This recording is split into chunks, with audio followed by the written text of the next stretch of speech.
Au nom du Père et du Fils et du Saint-Esprit, la paix soit avec vous.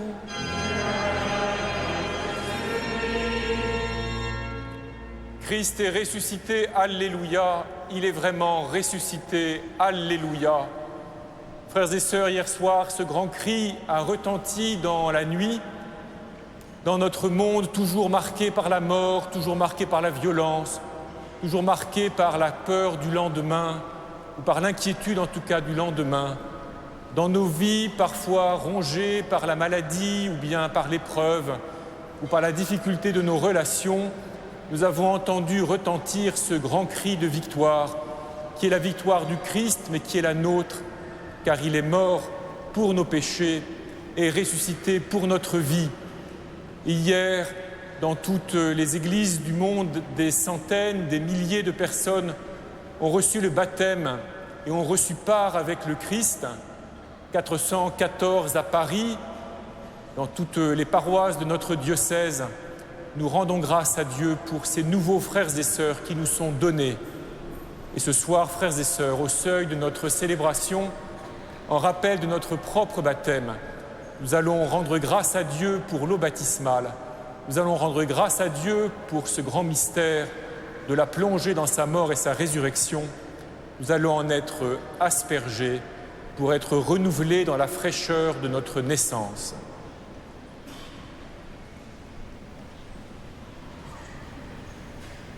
Dieu éternel et tout-puissant, tu as donné aux hommes l'eau qui les fait vivre et les purifie. Tu veux aussi qu'elle puisse laver nos âmes et nous apporter le don de la vie éternelle. Daigne bénir cette eau pour que nous en recevions des forces en ce jour qui t'est consacré. Par cette eau, renouvelle en nous la source vive de ta grâce.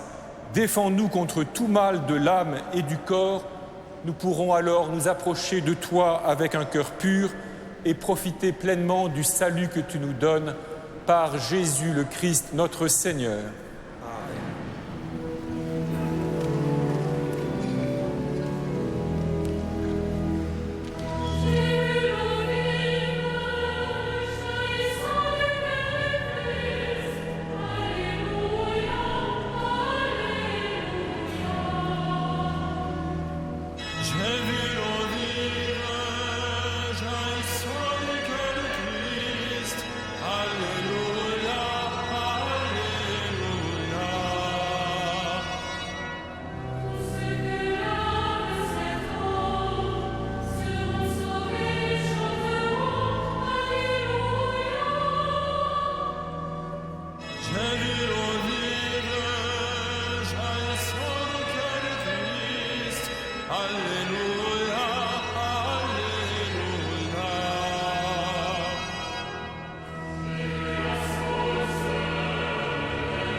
Que Dieu Tout-Puissant nous purifie de nos péchés et par la célébration de cette Eucharistie, nous rende dignes de participer un jour au festin de son royaume par Jésus le Christ, notre Seigneur.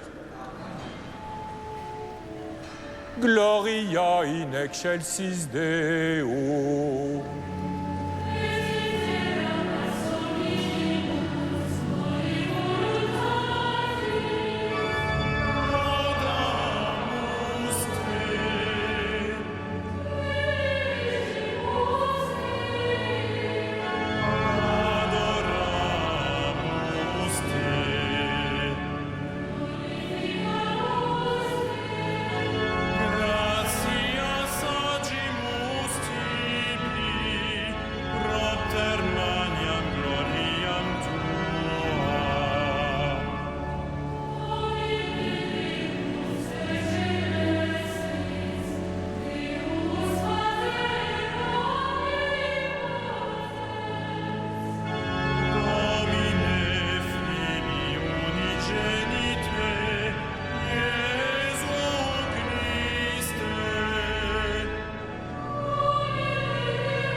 Prions le Seigneur. Aujourd'hui, Dieu notre Père, tu nous ouvres la vie éternelle par la victoire de ton Fils sur la mort et nous fêtons sa résurrection. Que ton esprit fasse de nous des hommes nouveaux pour que nous ressuscitions avec le Christ dans la lumière de la vie. Par Jésus-Christ, ton Fils, notre Seigneur et notre Dieu, qui règne avec toi et le Saint-Esprit, maintenant et pour les siècles des siècles.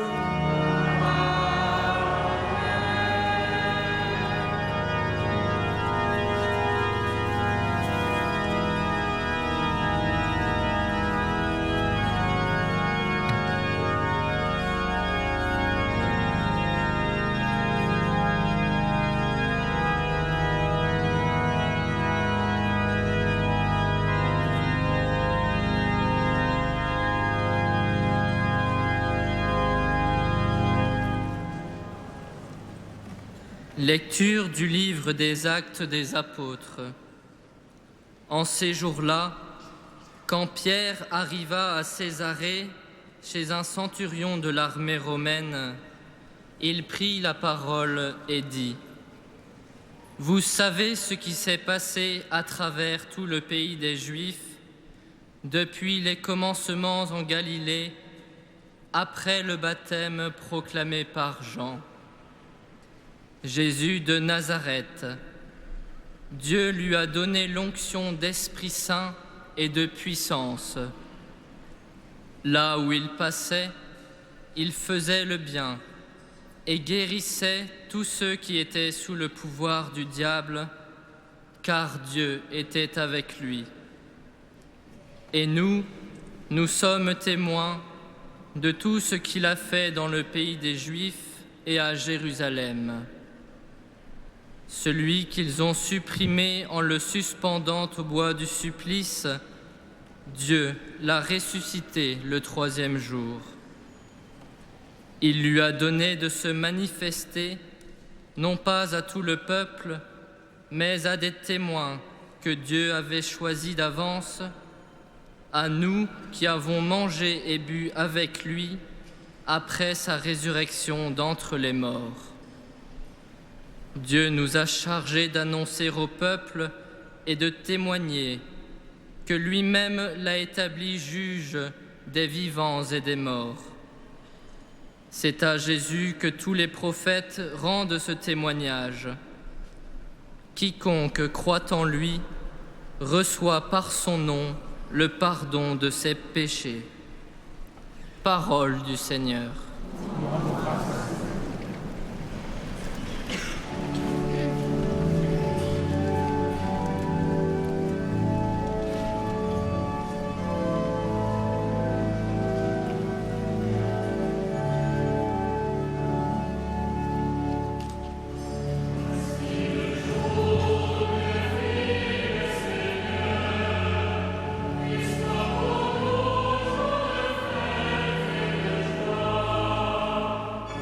Voici le jour que fit le Seigneur, qu'il soit pour nous jour de fête et de joie.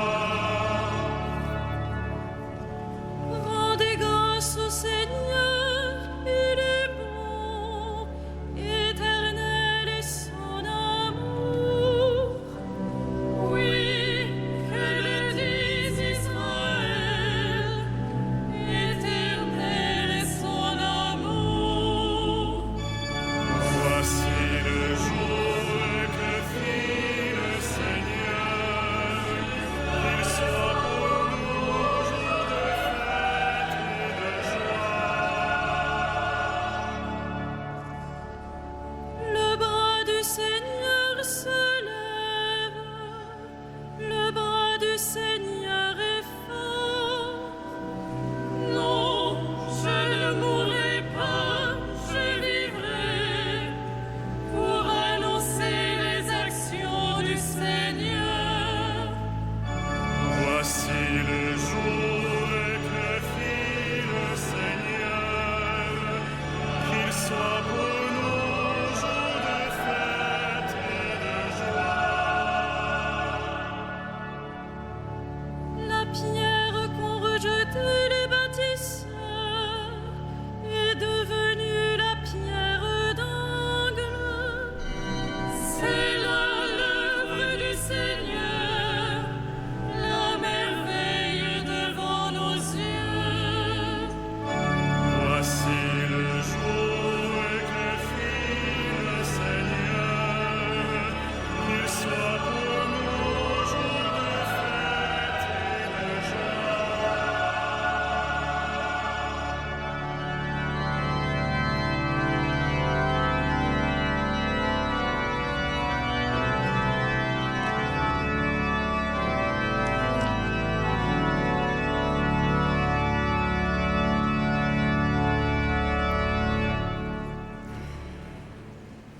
Lecture de la première lettre de Saint Paul, apôtre aux Corinthiens. Frères, ne savez-vous pas qu'un peu de levain suffit pour que fermente toute la pâte? Purifiez-vous donc des vieux ferments et vous serez une pâte nouvelle. Vous qui êtes le pain de la Pâque, celui qui n'a pas fermenté. Car notre agneau pascal a été immolé, c'est le Christ. Ainsi, célébrons la fête, non pas avec de vieux ferments, non pas avec ceux de la perversité et du vice, mais avec du pain non fermenté, celui de la droiture et de la vérité. Parole du Seigneur.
Le Seigneur soit avec vous. Et avec votre esprit.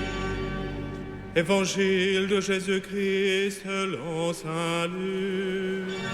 Gloire à toi, Seigneur.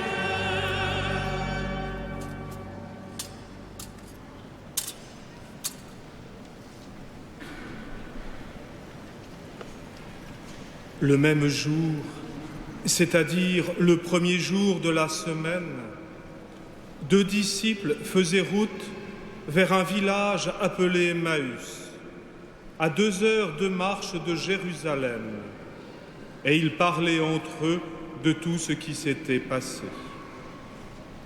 Or, Tandis qu'ils s'entretenaient et s'interrogeaient, Jésus lui-même s'approcha et il marchait avec eux.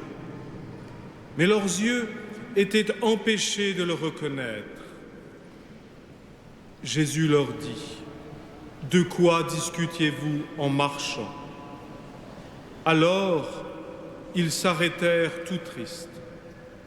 L'un d'eux, nommé Cléophas, lui répondit, « Tu es bien le seul étranger résidant à Jérusalem et qui ignore les événements de ces jours-ci. » Il leur dit, « Quels événements ?»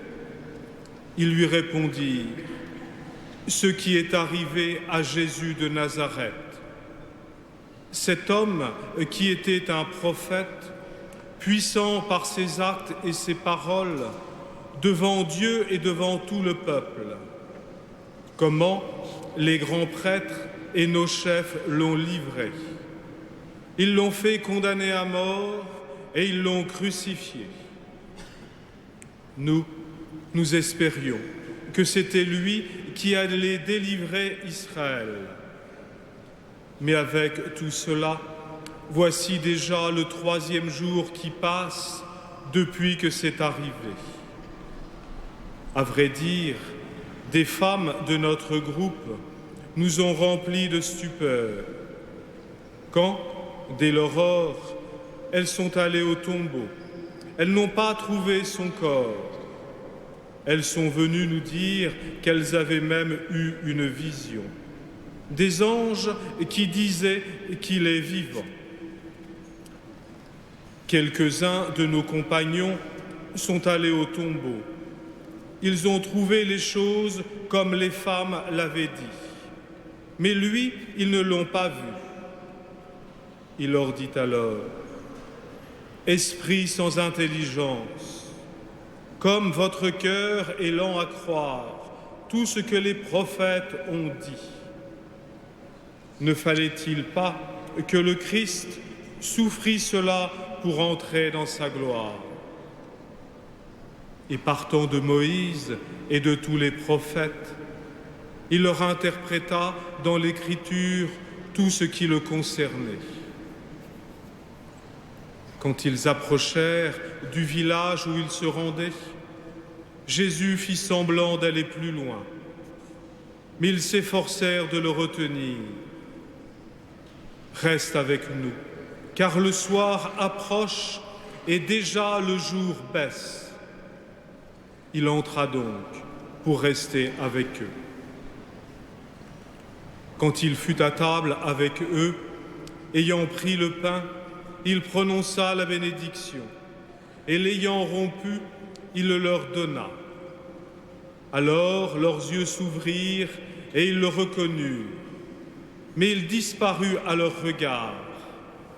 Ils se dirent l'un à l'autre, « Notre cœur n'était-il pas brûlant en nous, tandis qu'il nous parlait sur la route et nous ouvrait les Écritures ?»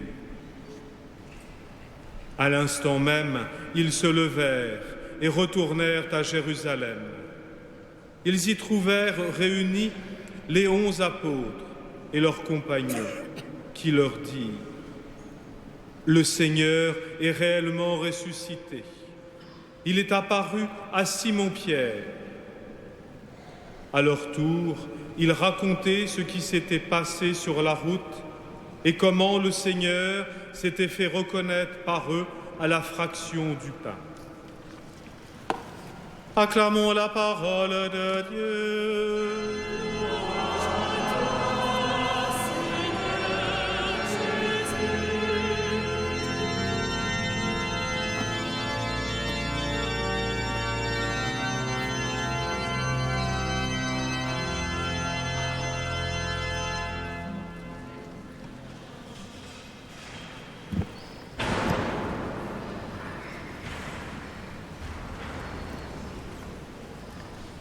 Depuis les commencements, frères et sœurs, les chrétiens, nos pères dans la foi, ont compris que ce qui était arrivé aux 2 disciples, Cléophas et son compagnon, qui marchaient ce soir-là vers le village d'Emmaüs, nos pères ont compris que ce qui était arrivé à ces deux-là annonçait finalement ce qu'est notre vie à nous tous, disciples de Jésus. Et c'est bien d'ailleurs pour cela que saint Luc a repris cette histoire, c'est bien en vue de cela que l'évangéliste l'a rédigé comme il l'a rédigé, pour que nous puissions y reconnaître notre propre chemin, le chemin de notre propre vie, notre propre recherche du ressuscité.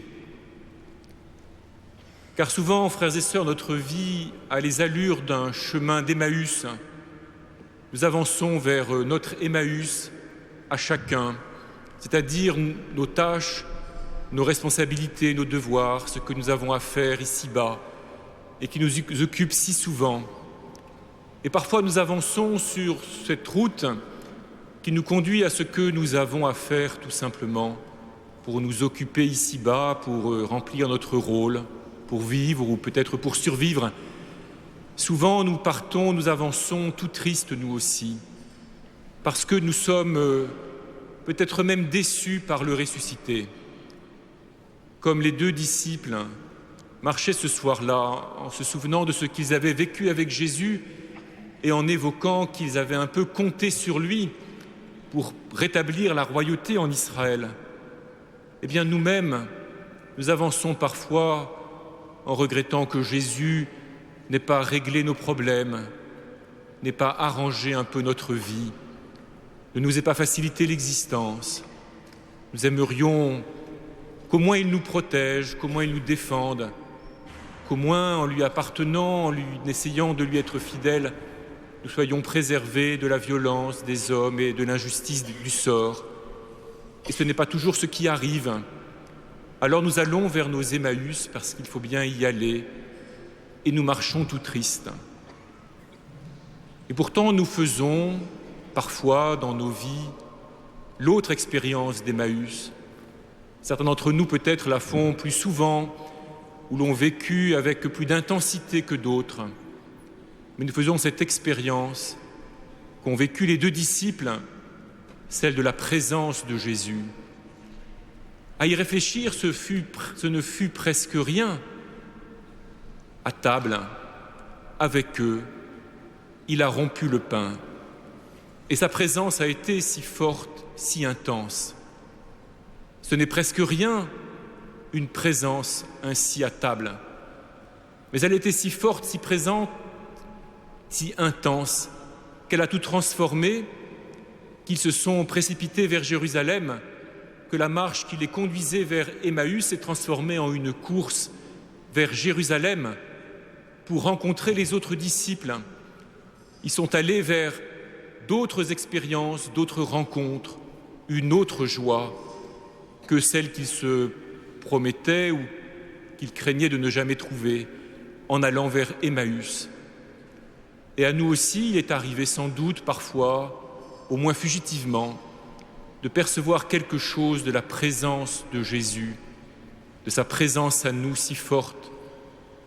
Et cela transforme tout parce qu'il nous ouvre alors d'autres horizons, d'autres possibilités. Il donne un autre contenu à notre existence, non pas seulement nos tâches quotidiennes, notre survie ici-bas, nos devoirs, nos responsabilités, mais la joie de communier dans la foi, la joie de communier dans sa présence, la joie de pouvoir nous retrouver autrement que simplement selon des coordonnées terrestres, autrement que selon ce que la vie sociale nous impose, dans l'espérance, dans l'attente, dans l'anticipation même de ce que nous appelons la vie éternelle, de la vie pour toujours. Nous avons entendu dans les Actes des Apôtres, Saint Pierre expliquait un peu cela au centurion Corneille. Saint Pierre a évoqué qu'il a fait partie de du groupe de ceux qui ont pu manger et boire en sa présence. Manger et boire en la présence du ressuscité. Ce n'est presque rien et c'est considérable. Ce n'est presque rien et cela change tout. Et Saint Pierre en tire que Jésus est celui qui a été établi comme juge des vivants et des morts. Mais celui qui nous dit cela, frères et sœurs, si nous réfléchissons un moment, c'est Pierre. C'est celui qui a renié Jésus. Il a mangé et bu en la présence du ressuscité, lui qui l'avait renié, malgré toutes ses promesses.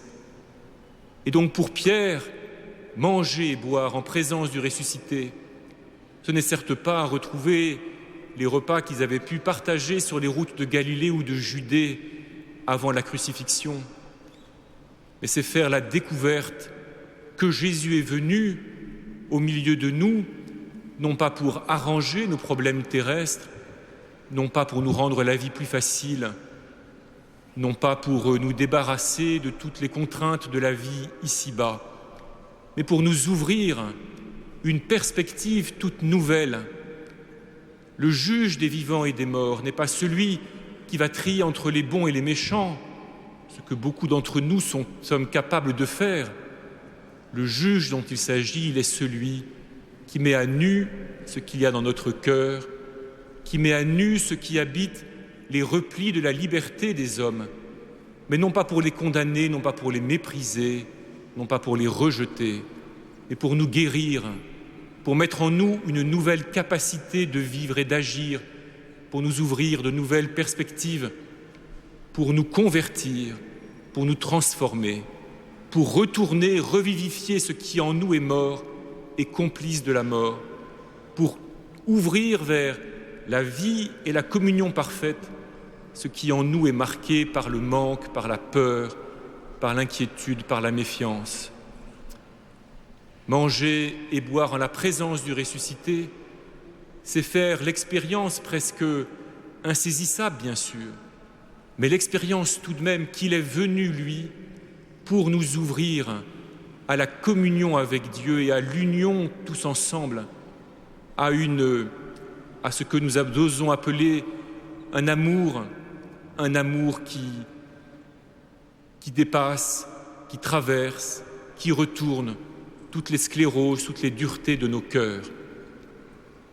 Ce que les disciples d'Emmaüs ont vécu entre leur marche laborieuse et triste vers le village d'où ils étaient venus, et puis leur retour à Jérusalem, c'est la découverte que leur vie prend maintenant un horizon nouveau et que par conséquent, quelque chose est transformé radicalement en eux.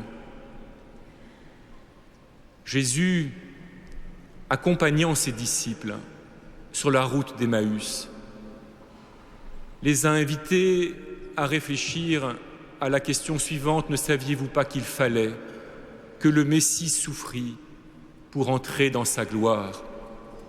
Il fallait que le Messie souffrit pour entrer dans sa gloire, non pas parce qu'il y aurait un poids de souffrance à payer pour pouvoir un jour espérer obtenir un quelconque bonheur, mais il fallait que le Messie souffrit pour entrer dans sa gloire, parce qu'il est venu, lui, encore une fois, pour débusquer tout ce qu'il y a dans le cœur des hommes, de pervertis, d'abîmés, de meurtriers. Il est venu pour nous rejoindre dans ce qu'il y a de plus obscur et du plus ténébreux en nous tous. Il n'est pas venu pour nous arranger dans une société un peu meilleure, il n'est pas venu pour faire d'Israël une sorte d'îlot de prospérité et de relative justice ici-bas, car tout cela se fait toujours au détriment des autres, de ceux qui n'y sont pas. Il est venu pour rejoindre chaque homme, et c'est pourquoi il fallait qu'il entre dans la mort, qui est le point de passage obligé de la vie de tout homme, pour nous rejoindre dans ce que nous avons non pas seulement de mortel, mais de mortifère, et pour pouvoir nous guérir, nous en guérir, arracher cela à la racine et mettre en nous son amour filial, mettre en nous son attitude de fils.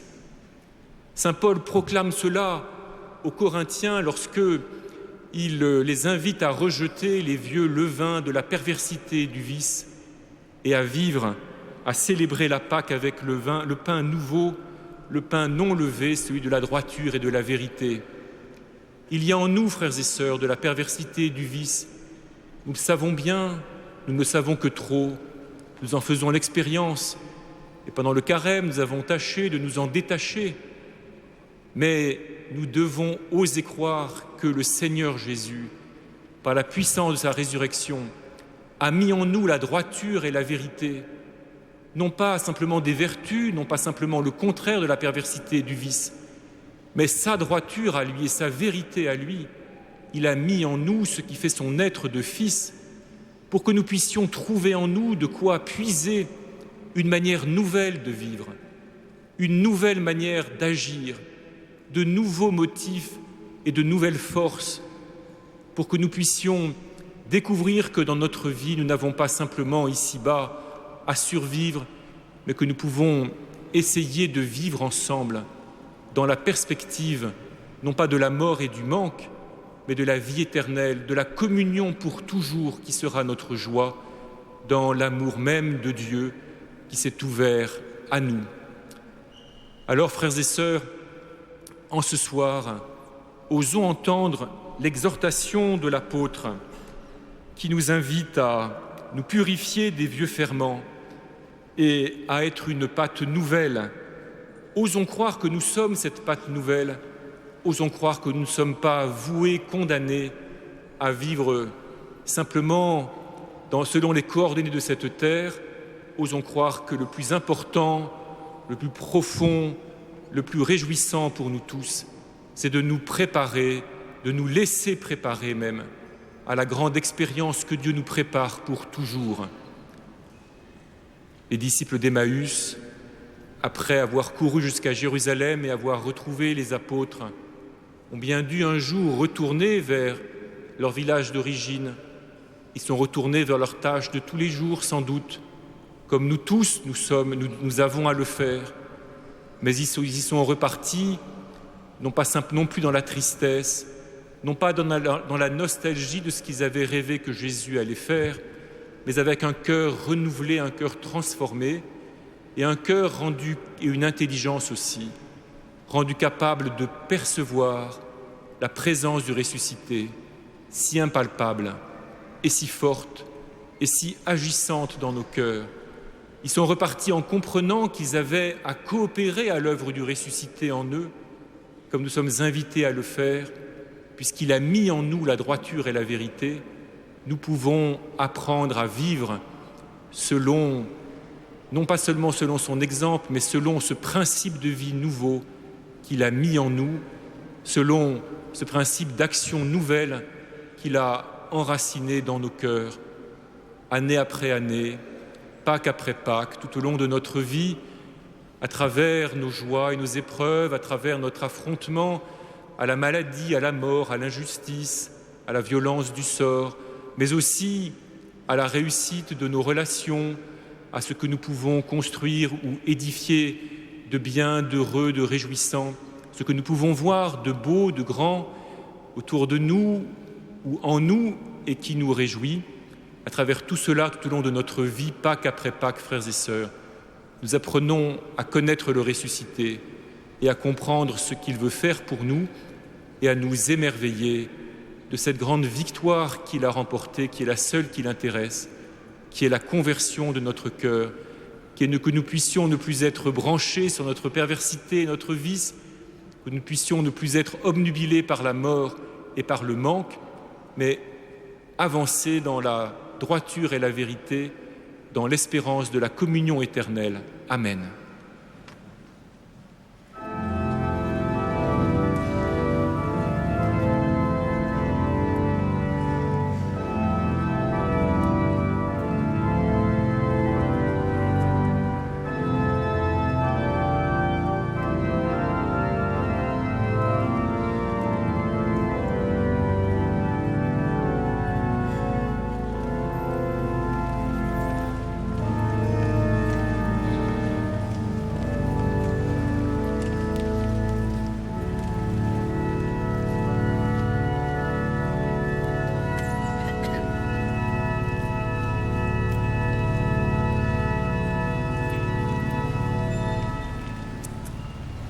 Unissons-nous, frères et sœurs, à tous ceux qui ont été baptisés dans la nuit de Pâques et à notre tour, professons notre foi comme nous l'avons professée au jour de notre baptême.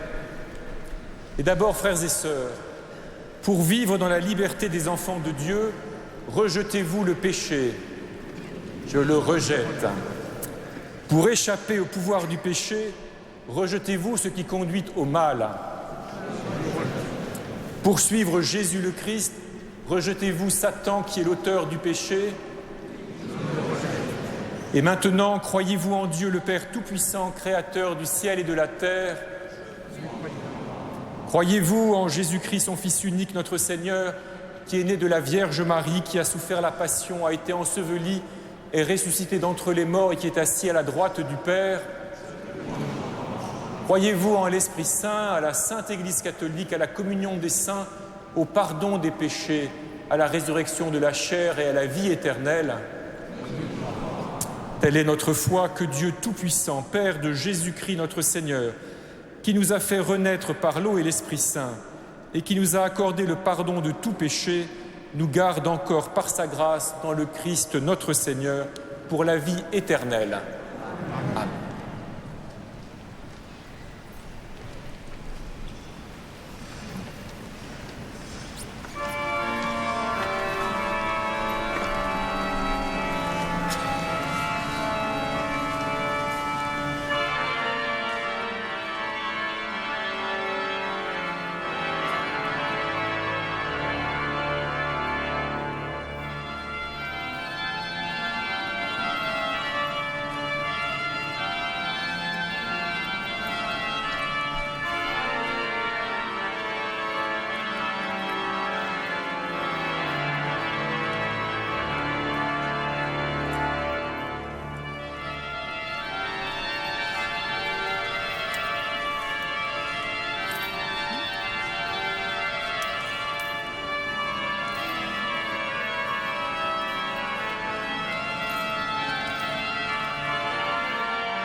Prions ensemble au moment d'offrir le sacrifice de toute l'Église. Dans la joie de Pâques, Seigneur, nous t'offrons ce sacrifice. C'est par lui que ton Église, émerveillée de ta puissance, naît à la vie et reçoit sa nourriture. Par Jésus le Christ, notre Seigneur.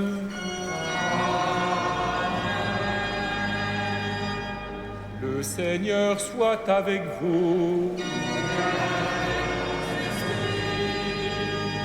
Élevons notre cœur. Rendons grâce au Seigneur notre Dieu.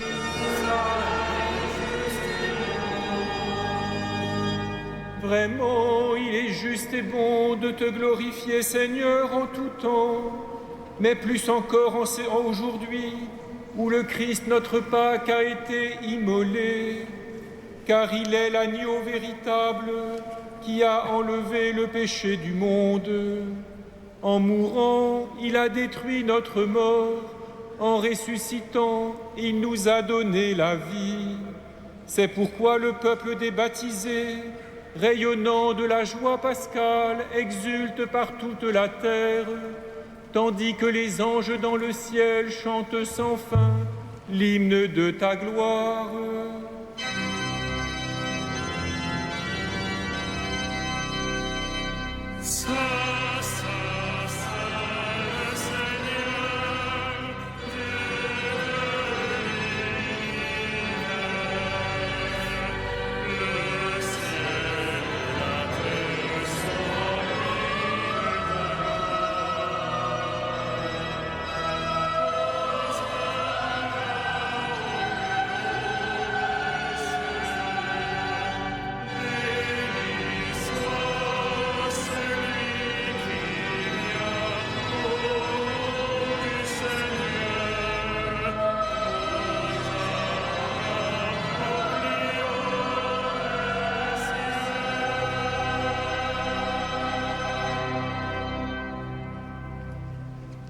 Tu es vraiment saint, Dieu de l'univers, et toute la création proclame ta louange, car c'est toi qui donnes la vie, c'est toi qui sanctifies toutes choses par ton Fils Jésus-Christ notre Seigneur, avec la puissance de l'Esprit Saint.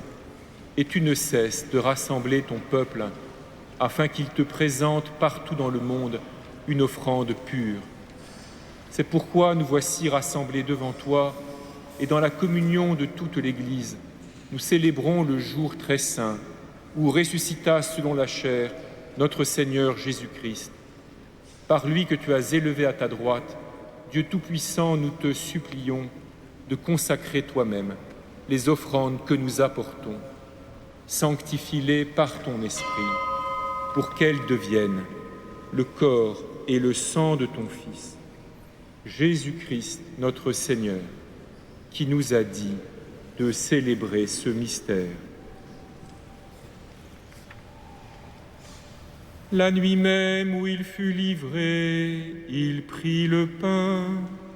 En te rendant grâce, il le bénit, il le rompit et le donna à ses disciples en disant : « Prenez et mangez-en tous.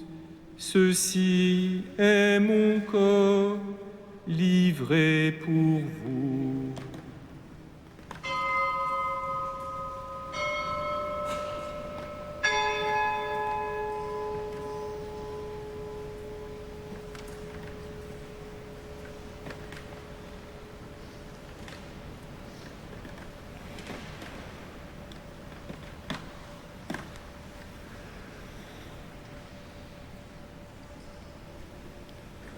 De même, à la fin du repas, il prit la coupe. En te rendant grâce, il la bénit et la donna à ses disciples en disant : « Prenez et buvez-en tous, car ceci est la coupe de mon sang, le sang de l'alliance nouvelle et éternelle, qui sera versé pour vous et pour la multitude en rémission des péchés. Vous ferez cela en mémoire de moi.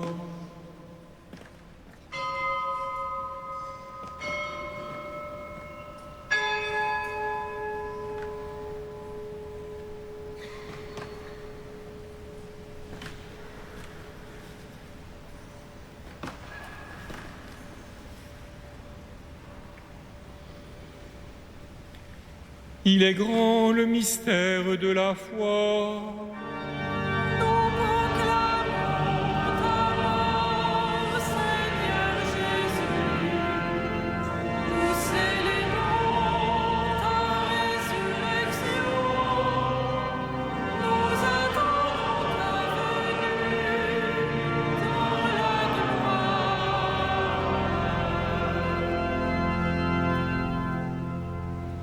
En faisant mémoire de ton Fils, de sa passion qui nous sauve, de sa glorieuse résurrection et de son ascension dans le ciel, alors que nous attendons son dernier avènement, nous présentons cette offrande vivante et sainte pour te rendre grâce.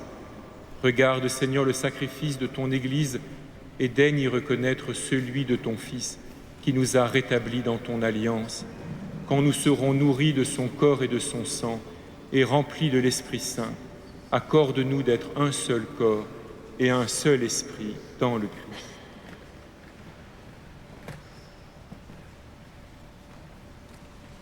Que l'Esprit Saint fasse de nous une éternelle offrande à ta gloire, pour que nous obtenions un jour les biens du monde à venir, auprès de la Vierge Marie, la bienheureuse Mère de Dieu, de Saint Joseph son époux, avec les apôtres, les martyrs et tous les saints qui ne cessent d'intercéder pour nous.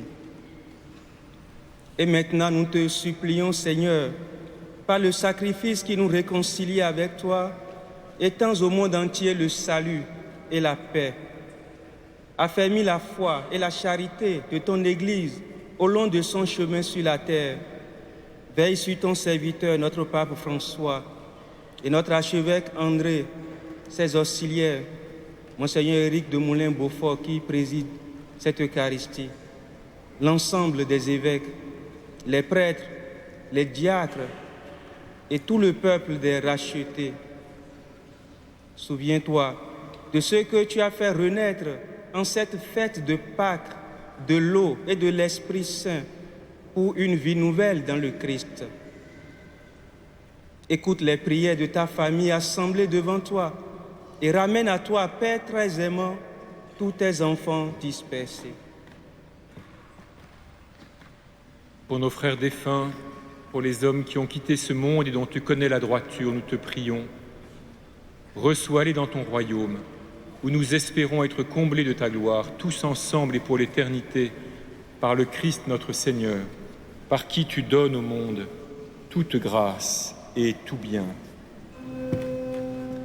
Par lui, avec lui et en lui.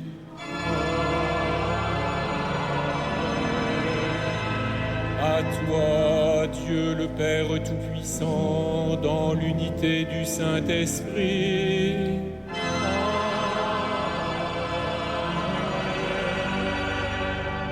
Tout honneur et toute gloire pour les siècles des siècles.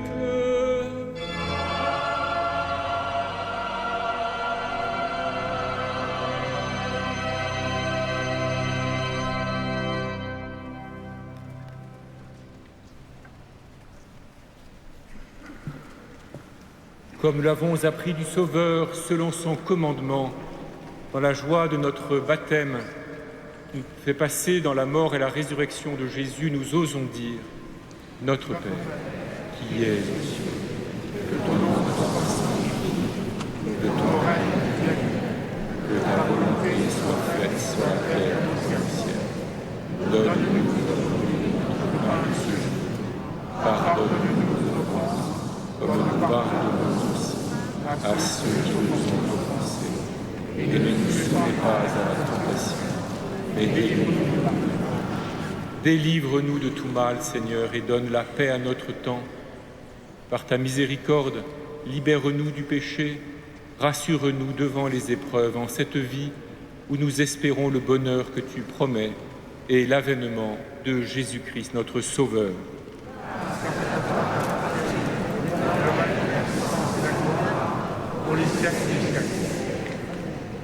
Seigneur Jésus-Christ, tu as dit à tes apôtres, je vous laisse la paix, je vous donne ma paix. Ne regarde pas nos péchés, mais la foi de ton Église. Pour que ta volonté s'accomplisse, donne-lui toujours cette paix et conduis-la vers l'unité parfaite, toi qui règnes pour les siècles des siècles. Amen. Que la paix du Seigneur soit toujours avec vous. Frères et sœurs, dans la charité du Christ, donnez-vous la paix.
Heureux les invités au repas du Seigneur. Voici l'agneau de Dieu qui enlève le péché du monde.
Au nom de Monseigneur Patrick Jacquin et de tous les chapelains de la cathédrale, je vous souhaite à tous une très joyeuse fête de Pâques, riche d'espérance et de la joie qui vient de la foi. Vous savez qu'on fête Pâques pendant 8 jours, pendant tout l'octave de Pâques, et en particulier demain, dans cette cathédrale, les messes sont aux heures habituelles de la semaine, à savoir 8h, 9h, midi et 18h15, précédé des vêpres à 17h45. Vous trouverez sur les livrets Magnificat les textes de la messe de demain.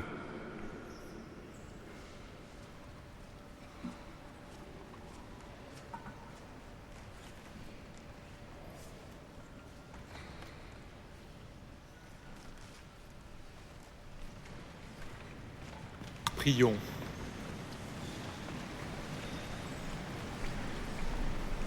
Dieu de toute bonté, ne cesse pas de veiller sur ton Église.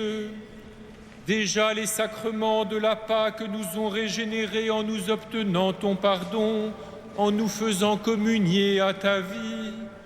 Donne-nous d'entrer dans la lumière de la résurrection, par Jésus le Christ, notre Seigneur.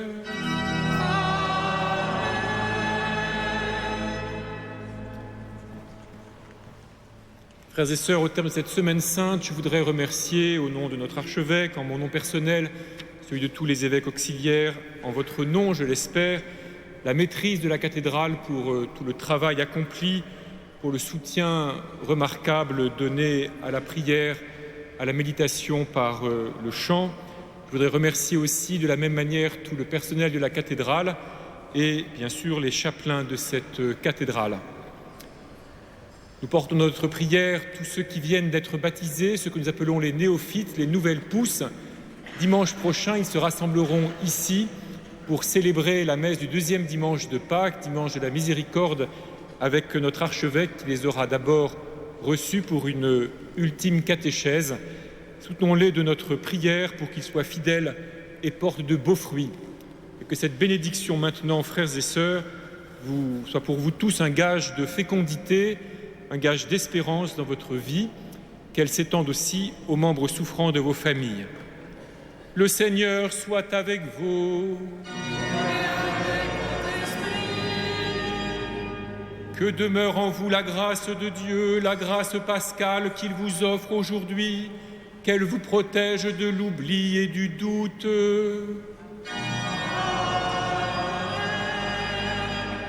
Par la résurrection de son Fils, il vous a déjà fait renaître, qu'il vous rappelle toujours à cette joie que rien, pas même la mort, ne pourra vous ravir.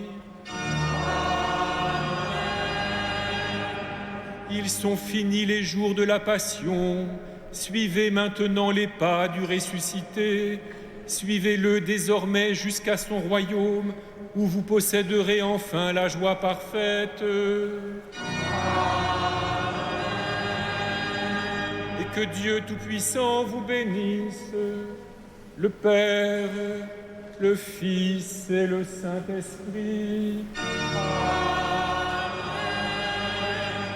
Allez dans la paix de Christ, alléluia, alléluia. Nous rendons grâce à Dieu, alléluia, alléluia.